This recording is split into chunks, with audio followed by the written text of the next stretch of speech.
नमस्कार दोस्तों, हमारे चैनल पांडे सनातनी में आपका स्वागत है। जय श्री कृष्णा, राधे राधे, हर हर महादेव। दोस्तों, आज हम सुनेंगे दुर्गा सप्तशती का 12वां और 13वां अध्याय। बोलिए दुर्गा मैया की जय, जगत जननी अम्बे की जय। आइए सुनते हैं दुर्गा सप्तशती का 12वां अध्याय। बिजली की रेखा के मानिंद कांति वाली सिंह के स्कंध पर विराजमान भयानक रूप, तलवार तथा ढाल हाथ में लिए हुए, अनेकों कन्याओं से सेवित, हाथों में चक्र, गदा, तलवार, ढाल, बाण, धनुष, पाश, तर्जनी मुद्रा धारण करने वाली, अग्निमयी चंद्रमा को मस्तक पर धारण करने वाली त्रिनेत्रा दुर्गा देवी को मैं भजन करती हूँ। देवी बोली, जो पुरुष एकाग्र होकर इन स्तोत्रों से नित्य नियम मेरी स्तुति करेगा, उसकी सभी बाधाएं मैं निसंशय ही दूर कर दूंगी। और जो मधुकैटभ का नाश, महिषासुर का वध, शुंभ निशुंभ वध आदि प्रसंगों का कीर्तन करेगा और एकाग्र होकर अष्टमी, चतुर्थी और नवमी तिथियों में भक्ति पूर्वक इन मेरे उत्तम चरित्र का महात्म्य सुनेगा, उन्हें किसी प्रकार का अनिष्ट स्पर्श नहीं कर सकता है। जो पापों से उत्पन्न आपत्तियां उन्हें दुखित कर सकेंगी, न दरिद्रता प्राप्त कर सकेंगी, न प्रिय का वियोग होगा, शत्रु का भय भी नहीं होगा, लुटेरे तथा राजा से कोई भय नहीं आएगा, और न शास्त्रों से, न अग्नि से, न जल राशि से कभी भी भय नहीं होगा। इसलिए मेरा महात्म्य एकाग्रचित्त होकर पढ़ना चाहिए और भक्ति से सदा सुनना चाहिए। मेरा चरित्र परम मंगलदायक है। महामारी से उत्पन्न सभी उपद्रवों को तथा तीनों तापों को मेरा महात्म्य शांत कर देता है। जिस मंदिर में नित्य ही मेरा महात्म्य पढ़ा जा रहा हो, उस स्थान का कभी मैं त्याग नहीं करती। वहाँ मेरा सदा सन्निधान रहता है। बलिदान, पूजा, अग्निहोत्र एवं महोत्सव में मेरे सभी चरित्रों का पाठ करें और श्रवण करें। इस प्रकार से विधि जानकर अथवा बिन जाने बलि, पूजा, हवन आदि जो कुछ भी करेगा, उसे मैं प्रीत पूर्वक ग्रहण कर लेती हूँ। शरद काल में मेरी वार्षिक महापूजा की जाती है।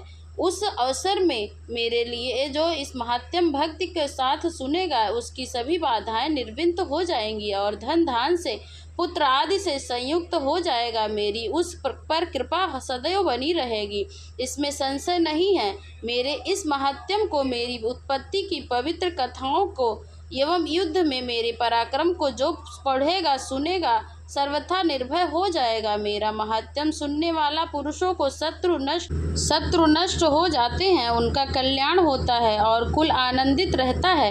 सभी शांति कर्मों में बुरे स्वप्न देखने पर, ग्रहों का दारुण पीड़ा होने पर जो मेरा महात्म्य श्रवण करते हैं, उनके सभी उपद्रव शांत हो जाते हैं। ग्रहों की दारुण पीड़ाएं निर्विघ्न हो जाती हैं। रात में देखा हुआ बुरा स्वप्न शुभ स्वप्न में बदल जाता है। बाल ग्रहों द्वारा पीड़ित बालकों के लिए यह महात्म्य शांतिदायक है। मनुष्यों में फूट हो जाने पर यह महात्म्य मित्रता कराने में परम उत्तम है। सभी दुराचारी के बल की भांति नाश करने वाला है। इसे पढ़ने से राक्षस, भूत, पेश, पिशाच आदि का नाश होता है और मेरा यह सारा महात्म्य मेरा संधित्य प्राप्त कर देता है। पशु, पुष्प, अर्ध, धूप, गंध तथा उत्तम दीपों द्वारा मेरे पूजन से, ब्राह्मणों को भोजन कराने से, होम से, प्रतिदिन में के अभिषेक से तथा अनेक प्रकार के भोगों से, पदार्थों के दान से, वर्ष भर जो मेरे अर्पण करते हैं, आराधना करते हैं, इनसे मुझे प्रसन्नता होती है। वही प्रसन्नता मेरे इस महात्म्य के एक बार सुनने से हो जाती है। इसे सुनते ही सभी पाप नष्ट हो जाते हैं, आरोग्य प्राप्त होता है। मेरी उत्पत्तियों का कीर्तन सभी भूतों से रक्षा करता है। युद्धों में वर्णित मेरा चरित्र दुष्ट दैत्यों का नाश करने वाला है। इसके श्रवण करने से पुरुष को बैरियों से किसी प्रकार का भी भय नहीं होता है। हे देवतागणों, तुम लोगों ने मेरी स्तुति की है एवं महर्षि ऋषियों ने भी स्तुति की है और ब्रह्मा जी ने भी स्तुति की है। वे सभी मंगलमयी बुद्धि देती हैं। वन में शून्य स्थान पर अथवा वन में अग्नि से घिरे हुए जाने पर, निर्जन स्थान में डाकुओं से घिर जाने पर, शत्रुओं द्वारा पकड़े जाने पर अथवा वन में शेर, चीता और जंगली हाथियों के पीछा करने पर, क्रोध में आकर राजा के वध की आज्ञा दे देने पर, उसकी कैद में पड़ जाने पर अथवा महासमुद्र जहाज पर बैठ जाने के बाद भारी तूफान आ जाए, उससे जहाज डगमगाने लगे। ऐसे अवसर पर घोर संग्राम में शास्त्रों का प्रहार होने लग जाए, सब प्रकार की बाधाएं पड़ रही हों, किसी महापीड़ा से आकुल हो, इस प्रकार की सभी घोर विपत्तियों से इस मेरे अद्भुत चरित्र का स्मरण करने वाला पुरुष छूट जाता है। शेर आदि हिंसक जानवर, डाकू तथा शत्रु मेरा चरित्र स्मरण करने वाले पुरुष से भाग जाते हैं। ऋषि बोले, इतना कहकर भयंकर पराक्रम वाली भगवती चंडिका सभी देवताओं को देखते देखते वहां से अंतर ध्यान हो गई। ये सभी देवता जिनके शत्रु नष्ट हो चुके थे, निर्भय होकर पहले के समान अपने अपने अधिकार प्राप्त करके यज्ञ भोगों को भोगता हुए। अब बाकी दैत्यों का हाल सुनिए। जब देवशत्रु शुंभ युद्ध में मारा गया, जो शुंभ जगत के विध्वंस पर तुला हुआ था, अतुल महापराक्रमी भयंकर दैत्य था, उसके मारे जाने पर और फिर महापराक्रमी निशुंभ के मारे जाने पर बाकी के बचे हुए दैत्य पाताल में भाग गए। हे राजन, इसी प्रकार भगवती जगदम्बिका नित्य स्वरूपा देवी पुनः प्रकट होकर जगत की रक्षा किया करती हैं। हे देवी, विश्व को मोहित करती हैं, यही जगत को पैदा करती हैं, अपने आगे प्रार्थना करने पर संतुष्ट हो जाती हैं और विज्ञान और ऋषिसिद्धि प्रदान करती हैं। हे राजन, उन्हीं से सारे ब्रह्मांड को व्याप्त कर रखा है। महाप्रलय काल में महामारी के स्वरूप से ही देवी ब्रह्मांड को में व्याप्त हो जाती हैं, वही समय समय में महामारी हो जाती हैं, अजन्मा होते हुए भी सृष्टि रूप हो जाती हैं।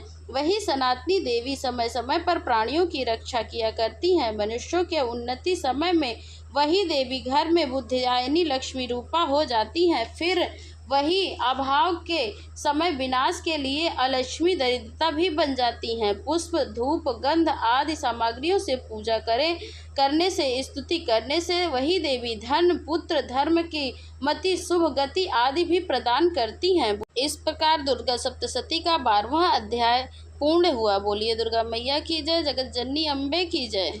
आइए सुनते हैं 13वां अध्याय। प्रातःकालीन सूर्य के समान प्रकाश वाली, 3 नेत्र और 4 भुजाओं वाली, अपने हाथों में पास, अंकुश, वर तथा अभय मुद्राओं को धारण करने वाली शिवा देवी को मैं नमस्कार करती हूँ। ऋषि बोले, हे राजन, इस प्रकार मैंने देवी जी का उत्तम महात्म्य तुम्हें कह सुनाया। जिन्होंने इस जगत को धारण कर रखा है, वह देवी इस प्रकार से प्रभाव डालती हैं, वही विद्या उत्पन्न करती हैं, वही भगवान विष्णु की माया है। हे राजन, तुमको इस वैश्य को तथा और विवेकी जनों को मोहित कर रखा है। यह पहले भी मोहित थे, फिर आगे भी मोहित होंगे, इसी प्रकार दूसरे भी मोहित होंगे। इसलिए हे महाराज, तुम इन्हीं परमेश्वरी के शरण में जाओ, क्योंकि वही देवी इस प्रकार आधारित होकर मनुष्यों के भोग को स्वर्ग तथा मोक्षादि प्रदान करती हैं। श्री मार्कंडेय ऋषि बोले, इस प्रकार ऋषि के वचन सुनकर उन राजा सुरथ ने प्रयास्त व्रतों का पालन करने वाले महाभाग मेघा महेश ऋषि को प्रणाम किया, और वह राजा ममतादायक राज्य के छिन जाने पर बहुत ही खिन्न हो चुका था। वह तुरंत ही तप करने के लिए चला गया। हे महामुने, वह वैश्य भी तप करने के लिए चला गया। अंबिका के दर्शन के लिए नदी के किनारे बैठकर वे दोनों तपस्या करने लगे। वह वैश्य देवी जी के परम उत्तम सूक्तों का जाप करने लगा।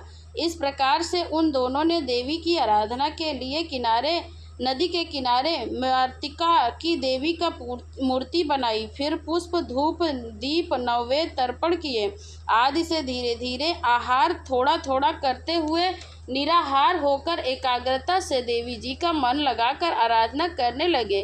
उन दोनों ने बलि प्रदान करने के समय अपने अंगों के रुधिर को प्रोक्षण किया। इसी प्रकार संयम पूर्वक वे 3 पर्यंत आराधना करते रहे। जब जगत को धारण करने वाली देवी ने प्रत्यक्ष होकर उन्हें दर्शन दिया, देवी बोली, हे राजन तथा हे कुलनंदन वैश्य, तुम दोनों जिस अभिष्ट की प्राप्ति के लिए मेरी प्रार्थना कर रहे हो, मुझसे मांगो, मैं प्रसन्नता से तुम्हें सब कुछ दूंगी। श्री मार्कंडेय ऋषि बोले, तब राजा ने दूसरे जन्म के लिए अच्छा रहने वाला राज्य मांगा और इस प्रकार इस जन्म में शत्रु सेना को बलपूर्वक नाश करके फिर अपने राज्य की प्राप्ति का वर मांगा। वैश्य का चित्त संसार से खिन्न हो चुका था, इसलिए वह बुद्धिमना ने ज्ञान का वर मांगा, जिसके द्वारा संसार का आहत ममतात्मक आसंकित नष्ट हो जाए। देवी बोली, हे राजन, थोड़े ही दिनों में तुम अपना राज्य पालोगे, कठिनता के बिना ही अपने शत्रुओं का नाश करोगे। वहीं पर तुम्हारा राज्य भी स्थिर हो जाएगा। फिर देहांत होने पर सूर्यदेव के अंश द्वारा जन्म पाकर इस पृथ्वी पर आप सर्वाणिक नाम से मनु होगे। श्रेष्ठ वैश्य, तुम भी हमसे वर मांगा है, मैं उस वर को देती हूँ। मोक्ष प्राप्ति के लिए तुम्हें उस ज्ञान की प्राप्ति होगी। श्री मार्कंडेय जी बोले, इस प्रकार देवी जी ने उन्हें अभिलाषित वर दिए। फिर उन दोनों की भक्ति पूर्वक हुई स्तुति से प्रसन्न होकर देवी जी तत्काल ही अंतर्ध्यान हो गई। इस प्रकार वह क्षत्रिय श्रेष्ठ राजा सुरथ देवी से वर पाकर फिर सूर्य से उत्पन्न होकर स्वर्णिम नामक मनु होगा। इस प्रकार मार्कंडेय पुराण में सर्वाणिक मनवंतर के कथा से के अंतर्गत देवी महात्म्य से सुरथ एवं वैश्य का वरदान नामक 13वां अध्याय समाप्त होता है। बोलिए दुर्गा मैया की जय, जगत जननी अम्बे की जय। आइए सुनते हैं क्षमा प्रार्थना। तो पूजा पाठ को समाप्त करने के बाद माता से क्षमा प्रार्थना जरूर करनी चाहिए। हे परमेश्वरी, मेरे द्वारा रात दिन सहस्त्रों अपराध होते रहते हैं, यह मेरा दास है, यूँ समझकर मेरे उन अपराधों को तुम कृपा पूर्वक क्षमा करो। हे परमेश्वरी, मैं आवाहन नहीं जानती, विसर्जन करना भी नहीं जानती तथा पूजा करने का ढंग भी नहीं जानती। क्षमा करो देवी सुरेश्वरी, मैंने जो मंत्रहीन, क्रियाहीन और भक्तहीन पूजन किया है वह सब आपकी कृपा से पूर्ण हो। सैकड़ों अपराध करके भी जो आपकी शरण में आता है और आज जगदम्बिका कहकर पुकारता है, उसे वह गति प्राप्त होती है जो ब्रह्मादि देवताओं के लिए भी सुलभ नहीं है।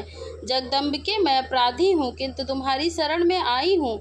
उस समय दया की पात्र हूँ, तुम जैसा चाहो करो। देवी परमेश्वरी, अज्ञान से, भूल से अथवा बुद्धि भ्रांत होने के कारण मैंने जो न्यूनता या अधिकता कर दी है वह सब क्षमा करो और प्रसन्न हो। सच्चिदानंद स्वरूपा परमेश्वरी, जगन्नाथ माता कामेश्वरी, तुम प्रेम पूर्वक मेरी पूजा यह स्वीकार करो, मुझ पर प्रसन्न रहो। देवी सुरेश्वरी, तुम गोपनीय से भी गोपनीय वस्तु की रक्षा करती हो, मेरे निवेदन किए हुए इस जप को ग्रहण करो, तुम्हारी कृपा से मुझे सिद्धि प्राप्त हो। बोलो जगत जननी अम्बे की जय, जगत माता की जय। पूजा पाठ समाप्त करने के बाद यह क्षमा याचना जरूर सुनना चाहिए। बोले जगत जननी अम्बे की जय।